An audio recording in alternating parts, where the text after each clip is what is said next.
Hello and welcome to another edition of WELLBODI, coming to you from West Africa Democracy Radio, 94.9 FM Dakar, Senegal. Coming up in this edition. I noticed 2 years ago I couldn't see clearly. I went to the hospital and was given glasses, and I've been managing my sight since then. Treating glaucoma is expensive here, but so long as you can see, you can always manage. My mom said when I was younger, she noticed that when I stared at the TV, I would have tears dropping down my eyes. But I didn't think they thought it was going to amount to much. It was probably something that babies had, and so she didn't put too much thought into it. But in primary school, it was very difficult for me to see the board, and so my mom always ensured that I sat in the front of the class, because if I sat at the back, I would not see anything that was written on the board. We have different variants of glaucoma. We have almost close to 60 variants of glaucoma, and we have the class of glaucoma that we call primaries, and we have those that are secondary. But in this part of the world, we are mostly afflicted by the primary glaucomas, particularly the one we call the primary open angle glaucoma. We'll take a look at managing common eyes diseases and visual impairment. The main cause one in everybody's blood. We have some factors, about 13 factors that helps blood to clot. So when you have a cut and you realize that without even you putting it on, it can clot. If any of these factors are deficient, or you don't have any more of them in your system, you clot.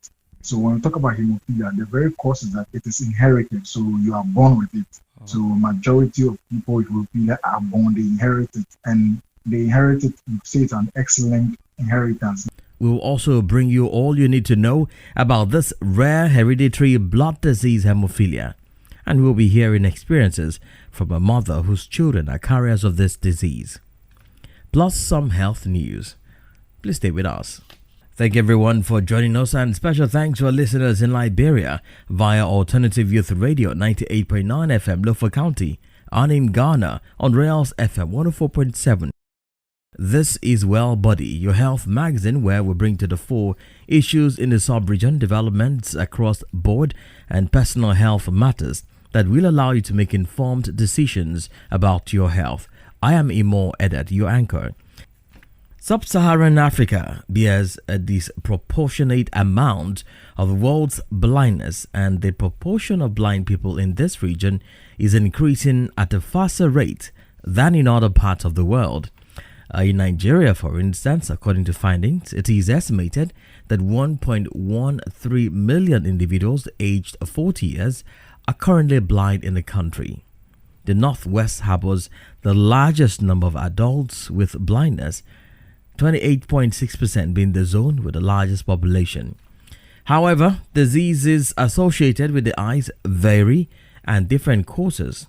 These include cataracts, the infections, river blindness, and trachoma, glaucoma, diabetic retinopathy, uncorrected refractive errors, and some cases of childhood blindness. Well, let's join James Japo in this report as it tells us more an effort by the health authorities in Nigeria in improving services in this regard.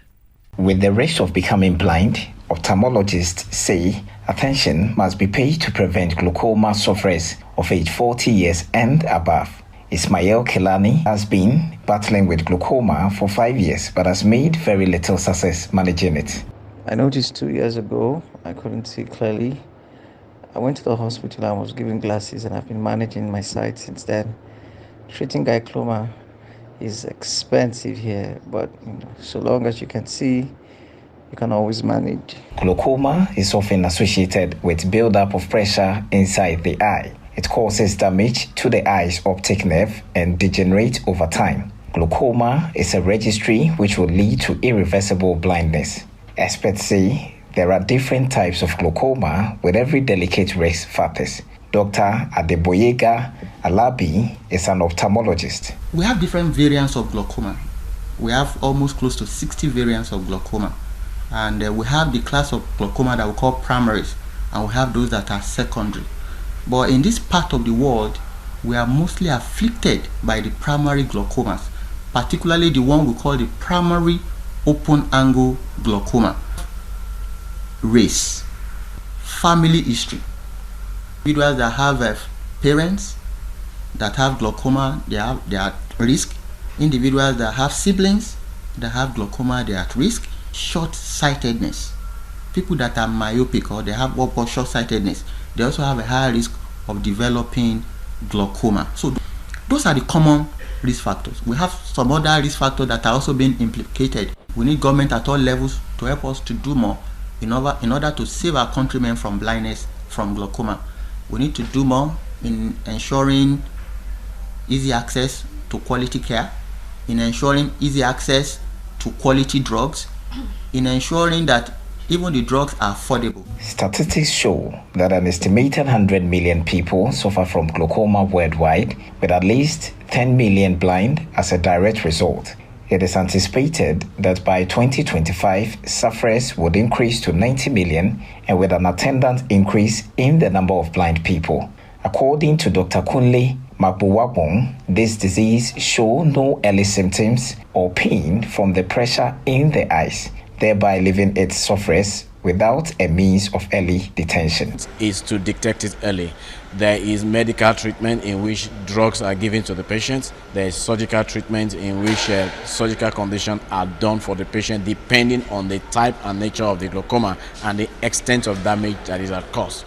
So by doing the screening, you are able to detect if there is or if there is none, and then the treatment modality is determined by the specialist that screen the patient. It is a situation that prompts outreaches to the underprivileged for assistance that not only appears to be increasingly above their means, but that is also hardly available. But what are the day-to-day challenges of individuals who wear prescription glasses to correct many different vision problems?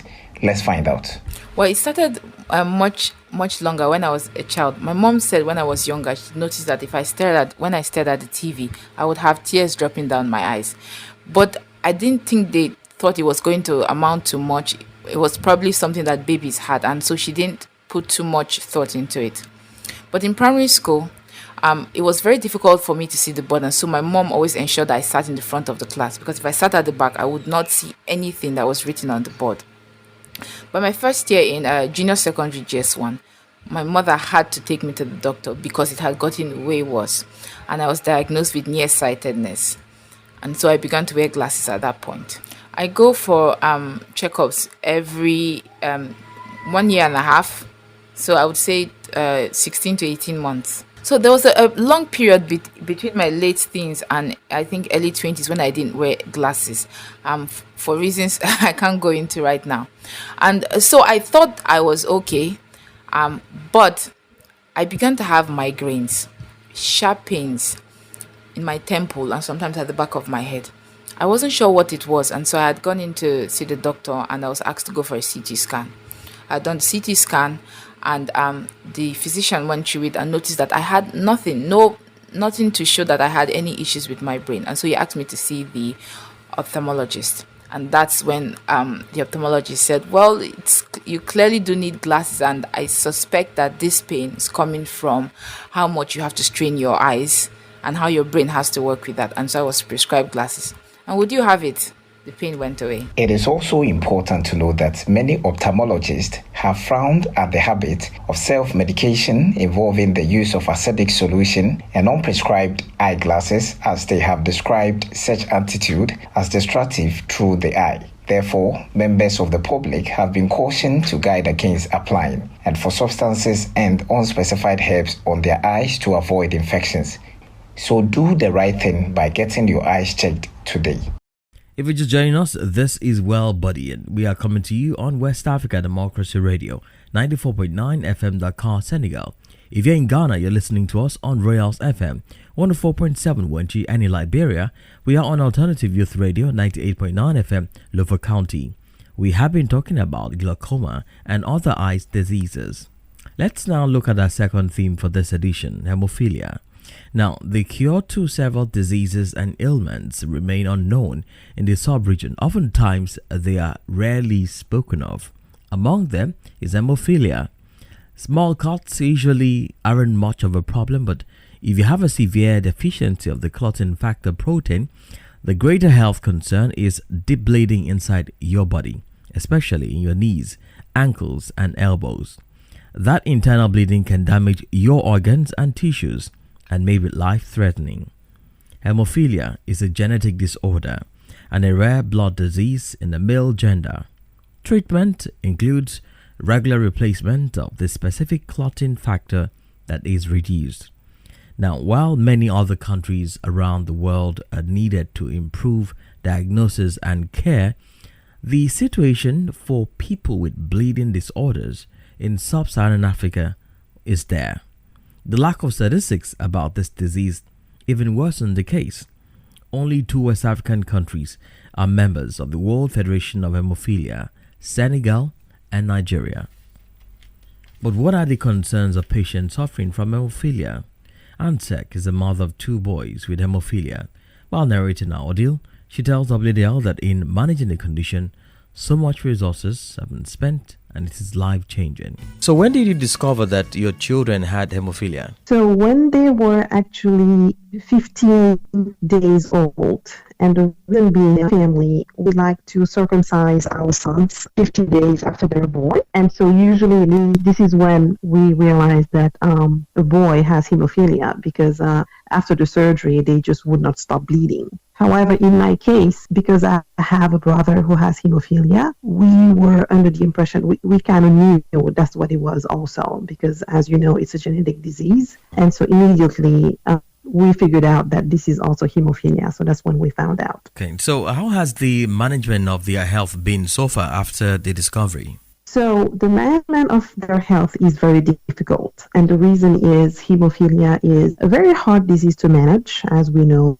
especially in our African countries, because we are not able to purchase the clotting factor that they need to get their blood coagulated. So what we do now in 2021, we are having donations from the World Hemophilia Federation, which is in Canada. So they're sending us those clothing factor. However, give us whatever they have, and the whole hemophilia could be boost. So health management is pretty complicated. We have to actually use our grandmother remedies, like we call them, when we don't have the clothing factors. Yeah. It's on their bleedings and so on and so forth. What do you think are the concerns? Because even in the sub-region, there are no statistics or data of people who have this disease and how it can be managed. Should we be worried about this? Bringing awareness, which is what we've been doing. Like you said, when you think about those regions, those very far regions where they don't even have hospitals, they don't even have healthcare centers, just those regular centers that people can go to. They're having to rely on either going to the next marabout, like we call them, to just use those African traditions to heal people. It's very complicated. Most of the time, they're having to go to Dakar in the city, in the capital, for treatment. And I've had a friend of ours in the association who lost 2 sons the same day because they got circumcised. They didn't know that they had hemophilia. And it took them 40 kilometers just to get to the next hospital. So when you think about families like that, it is heartbreaking, because you're thinking, okay, the work that we have to do, we've done a lot already. However, what is left is even greater, because even the healthcare professionals are not really aware of this disease. They don't really know what it is. Keep talking to the population. We have to go to the media, and until our voices are heard. How does this disease affect one's life? Whoa, thank you for that question. Just thinking about that question can make me cry right now, because it can destroy a whole family, especially if one spouse doesn't quite understand the disease. You have broken families. You have some fathers who left their mothers, because also the one thing is the moms are the ones carrying the hemophilia gene, right? However, they got it from their male family member who was hemophilia. So it's almost like the chicken and the hen situation, who was created first. So we cannot blame one spouse or the other. We are in it together. unfortunately, especially in our African traditions, the woman is blamed most of the time for everything. If you bring a child who is sick, who's bleeding out of nowhere, you've seen grandmothers or other family members just putting bleach on bleeds just because they think that it's a curse. The issue is to just keep talking about it and explaining that this is indeed a disease like any other, and it is a disease that is manageable if we have the right tools to manage it, of course. So right now, the idea, especially with my boys, for example, what I tell them is, you are not handicapped, you are special. Maybe God, because we have to also boost their self-esteem. Okay, because if you have that in the family, if you have people cursing you out, and then at the same time you're having all these challenges that you have to deal with on a regular day basis, it becomes chaotic, right? So you end up having a child who doesn't even want to get up and go to school because you sit down and then all of a sudden you want to get up, your knee is swollen. How do you explain that to a 6-year-old, right? How do you explain that to a 4-year-old? So we just have to keep talking to our family members, because it starts with the home. If they don't support it, if they don't understand it, then the outside world would most likely not, right? So thank you for that question, because what we do is try to empower these kids and let them know that, you can live a normal life with this disease, because it's not going anywhere, right? I mean, it's genetic. It's not going anywhere, at least for now. So we have to keep bringing their self-esteem up.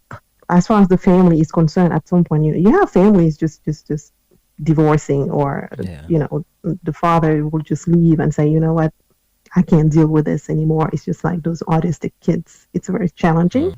Thank you very much for your time, and we wish you all the best and good health to the boys. Thank you very much, and thank you for your interest in hemophilia. We really appreciate it. Thank you. Well, let's now take this discussion further as we're being joined by Dr. Emmanuel Sarkodie. Thank you, Dr. Sarkodie Emmanuel, for joining us. What is hemophilia? In the layman's term, we say hemophilia is a bleeding disorder. So what would you say is the cause of hemophilia? The main cause, one, in everybody's blood, we have some factors, about 13 factors that helps blood to clot.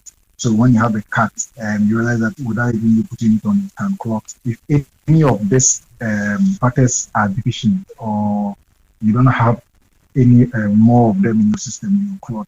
So when we talk about hemophilia, the very cause is that it is inherited, so you are born with it.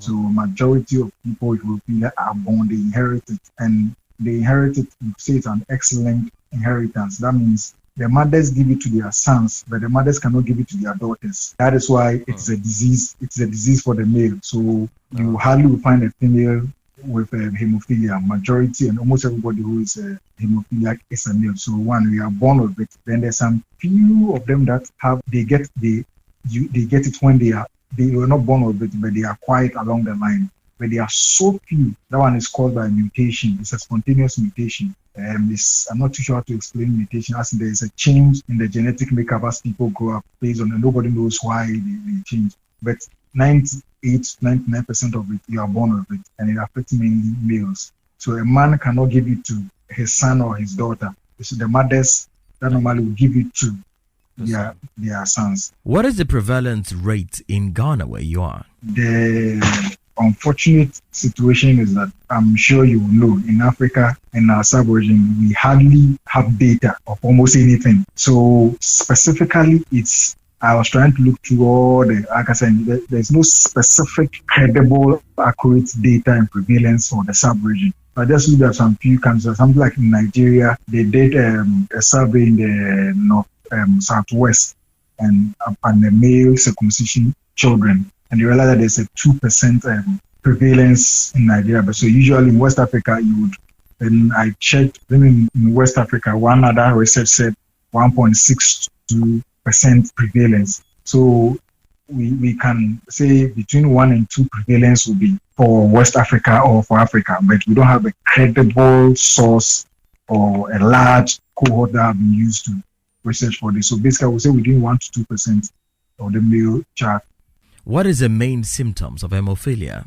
Even from the definition, the main symptom is bleeding.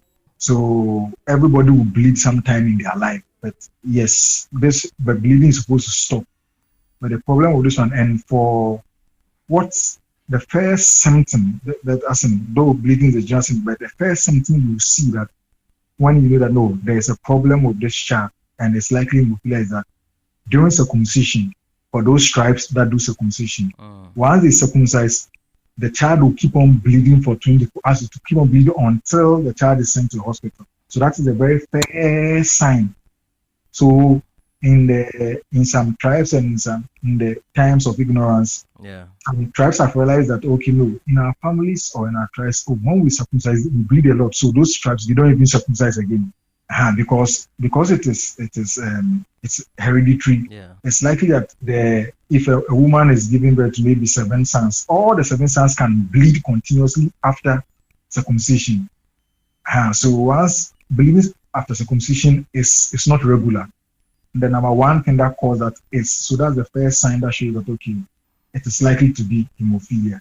Then when they are growing old, they bleed into their heavy joints, especially their knee, and then in their muscles. So where the muscles are very big, like your thighs and your calf and your knee. So those are the major parts of the bleeding.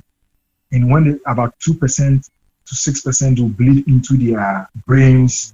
Now, what can you say are the complications associated with hemophilia? Yes, the main complication is deformity. The deformity comes about because they keep on bleeding into one particular knee. They keep on bleeding into it. They keep on bleeding. So most of them, especially in this part of the world, outside where they treat it according to the way they are supposed to treat it, most people will go to their normal expectancy and without any deformity. But in Africa, and a lot of the patients have deformity, so most of them will be limping. Most of them have deformed knees and thighs because there's constant and continuous bleeding in there. And then the worst form of complication is death, especially when they bleed into their brains. So if you have intracranial bleeding and it is that much, you die instantly based on the amount of blood that you bleed. So basically, you can also bleed even into your eye. But then the complications are wherever you bleed into, that is where you have the complications. But the majority of the complications are deformity of the lower limbs. Are you saying that this disease cannot be cured even if it is hereditary? Unfortunately, there is no cure for it. It can be managed. So because you see, we have 3 types of hemophilia. We have hemophilia A, hemophilia B, and hemophilia C. Hemophilia A means the person is lacking factor 8. I told you we have about 13 factors that help. Exactly. So the factor 8, if you have deficiency of it, that's when you have hemophilia A, and that's the most severe form of hemophilia. So if you don't hear hemophilia, we don't add the A, but what we want to say is that it's hemophilia A, because the B and C are not really that prevalent, and they are mild. They are not as heavy as hemophilia A. And hemophilia B is when you have a deficiency of the factor 9. Hemophilia C is when you have a deficiency of factor 11. The way we manage is that there's been the factors have been artificially manufactured in Europe and in the West. Every week you have to go and take, some of them even daily, we'll go and take this injection. So it's almost like, okay, you are not deficient because you are getting an artificial form of it. So for those countries that are able to, so I think in Holland and in the Scandinavian countries, they actually have, because of their insurance and stuff, and this thing that they don't even have to pay out of pocket, and they are very expensive. So some mothers and parents are even trained how to so they don't even need to come to hospital to come and take it. So it's even given at home. So for them, they don't have any deformity. They never bleed anywhere. They will go to their normal expectancy, and there's no fear of death along the line because of any bleed. Unfortunately for Africa, because of the cost, even the middle class cannot afford it, and even those in the upper echelon cannot afford it, because sometimes you have to do continuously for the rest of your life. Wow, that must really expensive. Exactly, and I was checking one of the less expensive ones, and it was $570 per vial. So you can imagine, and you have to take this one for the rest, almost every day, every week, for the rest of your life. Indeed, Doctor. Thank you so much for educating us on this issue. We appreciate your time. Yeah, you're welcome. And in health news, Nigeria has announced plans to launch 6 indigenous medicines within the next 12 months. Director General of the Nigeria Natural Medicine Development Agency, Professor Martins Emeje, revealed this in an interview with Newsman while he expressed enthusiasm for the positive impact this would have on the healthcare provision in Nigeria.